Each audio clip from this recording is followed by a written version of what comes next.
Oi pessoal, tudo bem? Sejam bem-vindos e bem-vindas a mais um vídeo aqui pro canal. E finalmente chegando com o pós-jogo de Campeonato Sergipano, começou o Sergipão 2025. Eu tô gravando esse vídeo inclusive na noite da segunda-feira, logo depois, né, segunda-feira dia 13 de janeiro, logo depois da estreia do Confiança, vencendo o Guarani por 5-1, a grande goleada do Dragão, que encerrou inclusive a primeira rodada do nosso estadual. Nesse vídeo eu vou passar um pouquinho por cada um dos 5 jogos, deixar uma pequena análise sobre cada um deles, perspectivas positivas e negativas para as equipes que ficaram aí depois dessa primeira rodada e o que a gente já pode começar a projetar. Claro que ainda é cedo, é um começo de campeonato, mas a gente pode começar a pontuar já algumas coisas. Eu peço antes de começar a análise que você que está aí assistindo deixe o like, se inscreva aqui embaixo no canal, ative o sininho para receber as notificações e deixe seu comentário sobre o que você acha do conteúdo, né? A gente tem recebido um feedback muito bom aí de audiência nos últimos vídeos, também na live que fizemos na semana passada com a prévia do Campeonato Sergipano e agora a gente chega com o pós-jogo para discutir tudo o que aconteceu, os pontos principais dessa primeira rodada. Finalmente começou o Sergipão 2025, simbora então para a nossa primeira análise pós-jogo de Sergipão neste ano.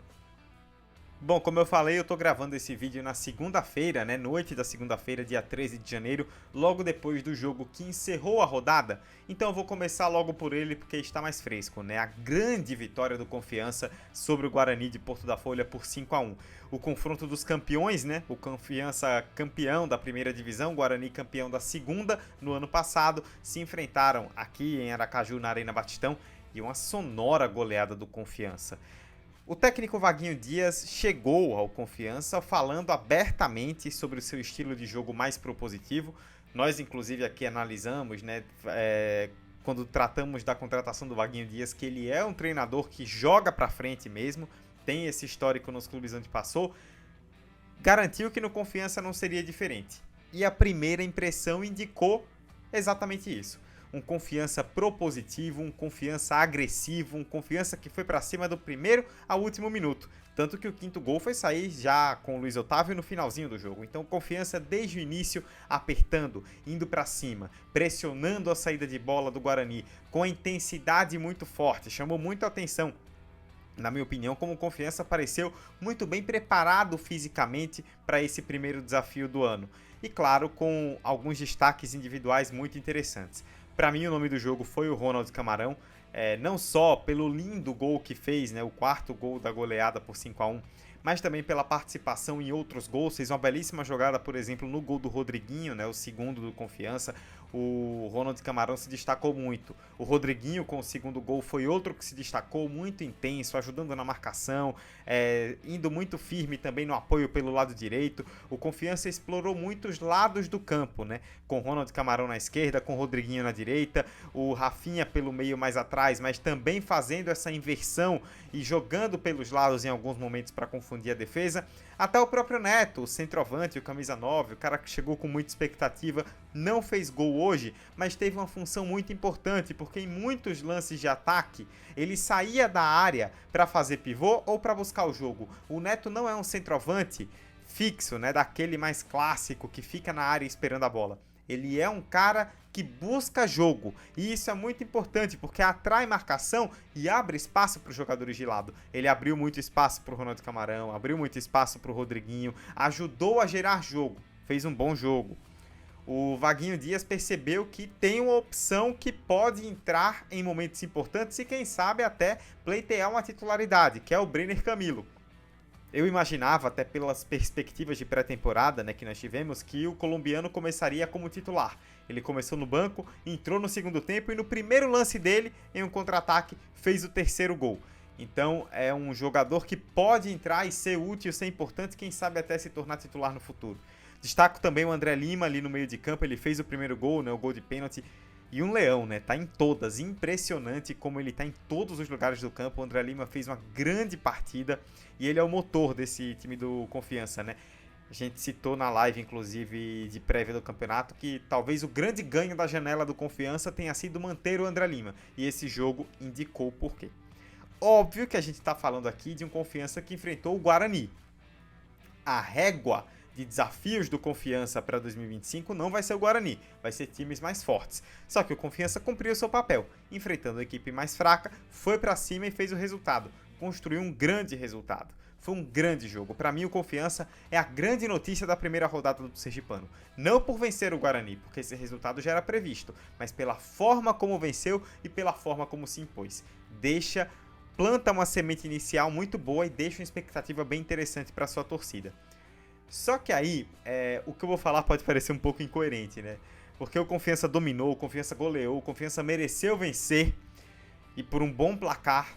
Mas eu acho que o placar foi um pouco cruel com o Guarani, porque não foi um jogo todo ruim da equipe de Porto da Folha. O primeiro tempo, os primeiros 20, 25 minutos ali, a primeira metade do primeiro tempo foi bem ruim. O Guarani não viu a bola, tomou 2-0, podia ter tomado mais. Depois foi se encaixando aos poucos e teve um período ali entre os 30 e 35 do primeiro tempo até a metade do segundo tempo em que o Guarani foi muito bem. Conseguiu se postar, foi um time organizado. Obviamente tem as dificuldades latentes e naturais de uma equipe de parte de baixo de tabela, mas conseguiu se organizar, conseguiu se postar bem dentro de campo. No segundo tempo, quando o time voltou do segundo tempo com 2-0 contra, conseguiu criar algumas boas oportunidades, encaixou as linhas de marcação, que estava tendo muita dificuldade para segurar os pontas do Confiança. O Rafael Villa no meio de campo, sempre ele, né, interminável Rafael Villa, fez uma partida muito interessante no segundo tempo, né, sendo esse homem de ligação, esse segundo homem de meio campo que ajudava a construir.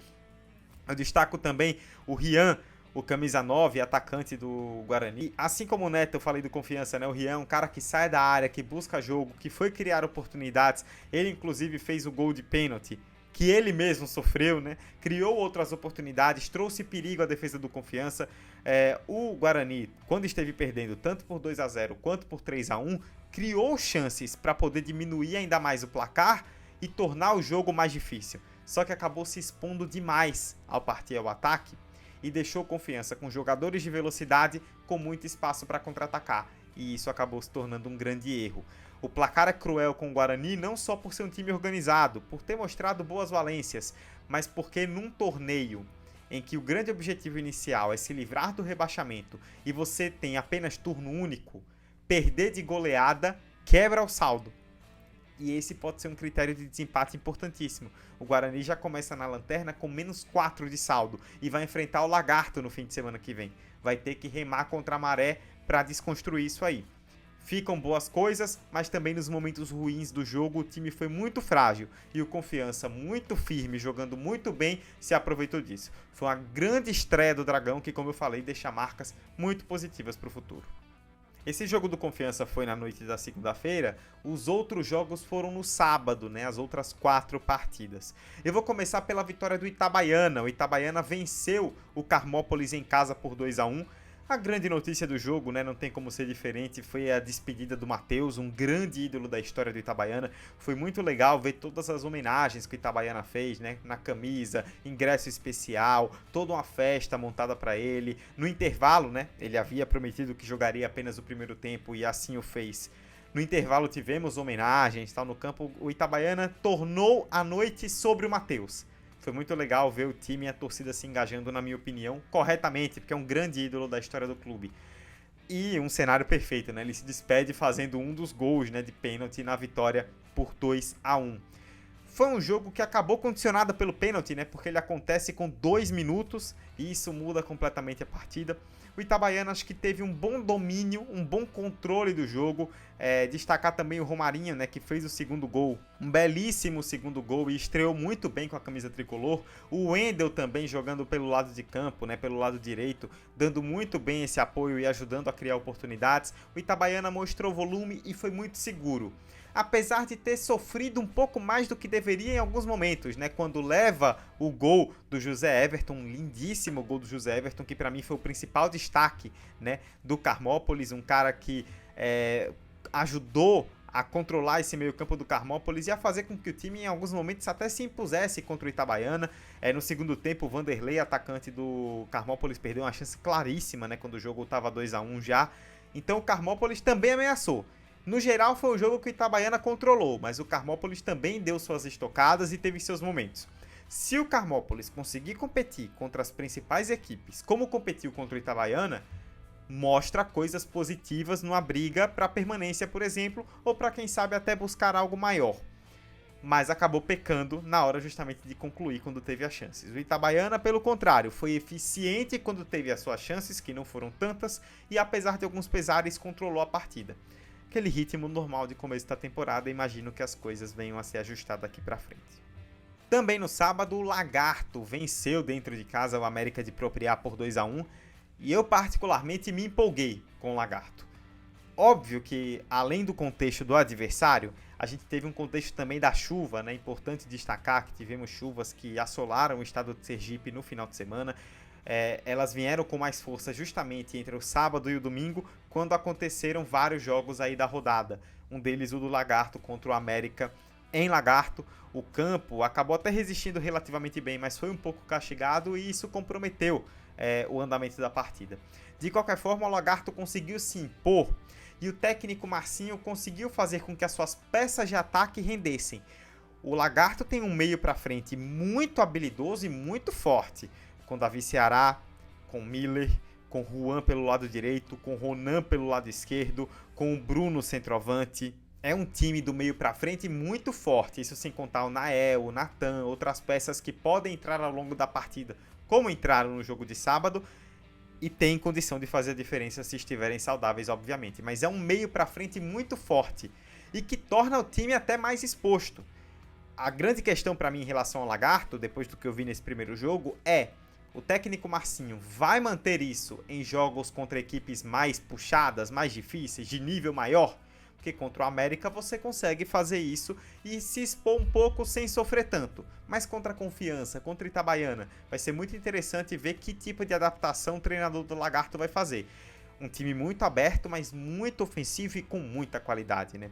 O Davi Ceará deu 2 belíssimas assistências para os gols do Ronan e do Miller. O primeiro gol, inclusive, muito bonito do Ronan, né, também, que faz o corte antes de finalizar. É um time que, se todo mundo tiver saudável, tem muito talento. Como eu falei, isso também é uma questão, né? Porque o Davi Ceará, ele tem as suas questões físicas, o próprio Ronan vem de um 2024 em que fisicamente ele foi comprometido. Então, se esses jogadores estiverem fisicamente bem ao longo do campeonato, de maneira constante, o Lagarto tem tudo para brigar lá em cima, porque tem um ataque muito forte. E um ataque que apoia muito com seus laterais, o Guilherme pelo lado esquerdo, o Paulinho pelo lado direito, que já havia sido um destaque para mim do Lagarto no ano passado e repete a dose esse ano, com muito apoio pelo lado direito para ajudar esse corredor, com o Juan também, que faz ali a dobra na direita. O Lagarto tem um poder ofensivo muito forte. Ano passado já tinha um time ofensivamente muito bom. Eu acho que o técnico Paulo Salles não conseguiu extrair o melhor dessas peças ofensivas. O Lagarto poderia ter ido mais longe no campeonato. O Marcinho já chegou conseguindo fazer isso. Como eu falei, primeiro jogo, um adversário um pouco mais fraco. O Lagarto tem uma sequência de adversários mais fracos e precisa se aproveitar disso. Mas a primeira impressão é muito boa. O América tem aquelas limitações, como eu sempre digo, né, de uma equipe menor que briga lá embaixo. Conseguiu trazer algum tipo de dificuldade para o Lagarto na parte defensiva, né? Se defendeu muito bem em alguns momentos e o Lagarto precisou martelar até abrir o placar e depois ampliar sua vantagem. Consegue diminuir o placar no segundo tempo com o Eliomar e ofereceu um risco até desnecessário para o Lagarto, né? O Lagarto, pelo que fez, não precisava ter corrido tanto risco. O Lagarto mereceu vencer, poderia ter vencido por mais, sim, mas o América mostrou algum tipo de solidez defensiva em alguns momentos da partida e isso pode ser interessante pensando numa briga lá embaixo. O jogo que abriu a rodada do Campeonato Sergipano, que abriu o campeonato de 2025, foi Dourense e Falcon em Nossa Senhora das Dores, vitória do Falcon por 2-0, com gols do Vitor Alagoano e do Arthur Caculé. O Caculé que já vinha aparecendo bem no Falcon, né, recentemente, a gente viu na última participação do Falcon em competição nacional, né, na Série D em 2023, ele já tinha sido um nome interessante, retorna e já deixa sua marca no primeiro jogo. Não foi uma grande partida, né? A gente tem que considerar também que o Dourense começou a sua preparação de maneira meio tardia. O técnico Givanildo Salles ainda está encontrando ali o elenco, tem muitos jogadores chegando, se adaptando e tal. Então o Dourense, eu acredito que ele vai melhorar. Cometeu alguns erros que foram cruciais defensivamente e que acabaram cedendo 2 gols para o Falcon.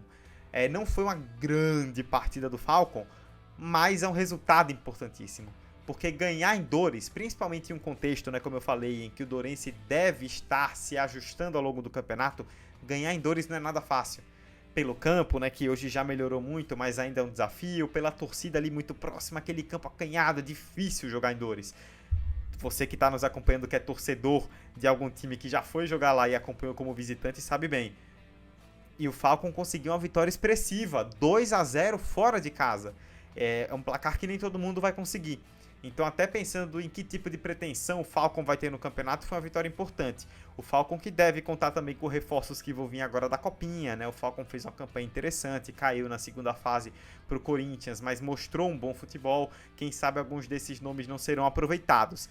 De qualquer forma, não é ainda aquele desempenho, estamos bem no começo, o Falcon ainda precisa melhorar em muita coisa, mas foi um 2-0 muito imponente e importante fora de casa contra um adversário difícil. E para completar a análise, né, eu estive como comentarista da TV Atalaia na transmissão de Sergipe e Barra no sábado, inclusive quero agradecer as muitas e muitas mensagens positivas que eu recebi de vocês, né, antes, depois da transmissão. Confesso que estou meio perdido ainda para responder todo mundo, né. Estarei aí nos comentários da TV Atalaia até a decisão do campeonato, nos jogos todos os sábados às 4 da tarde. Estivemos em Sergipe e Barra. O Barra, para um time que acabou de chegar como vice-campeão da Série A2, estreando na primeira divisão, fez uma partida muito digna, muito interessante. Defensivamente bem postado, soube o que fazer com a bola, é um time bem treinado pelo técnico Marcelo Melo.